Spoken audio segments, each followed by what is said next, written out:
शज़्ज़दगी तंदूर में जलाई गई आग तेज हवा से भड़क उठी, जिससे तंदूर के पास खड़ी 70 साल खतून झुलस गई। आग ने करीबी जानवरों के बाड़े को भी अपनी लपेट में ले लिया, जिसके नतीजे में 2 गायें भी झुलस गई। इत्तला मिलते ही रेस्क्यू डबल 1 डबल 2 की टीम ने मौके पर पहुंचकर आग पर काबू पा लिया। शाहकोट के मुख्तलिफ इलाकों में सुई गैस की बंदिश से सार्फिन को मुश्किलात का सामना, शहरियों का मिलाद चौक में एहतजाज।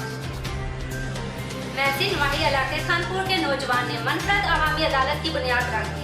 पीपल्स पार्टी के साबिक MNA से अपने मन चाहे इलाका को नवाजने और दीगर इलाकों को नजरअंदाज करने पर सवाल उठा दिए।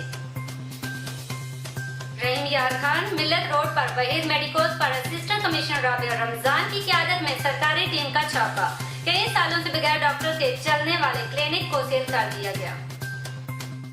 कोट मिट्टन शरीफ ख्वाजा हाजी मियां एजाज अहमद साहिब का सरदार डॉक्टर हफीज रहमान खान की हमायत का ऐलान। मज़ीद खबरों और अपडेट के लिए विजिट कीजिए हमारी वेबसाइट www.amawaznews.tv।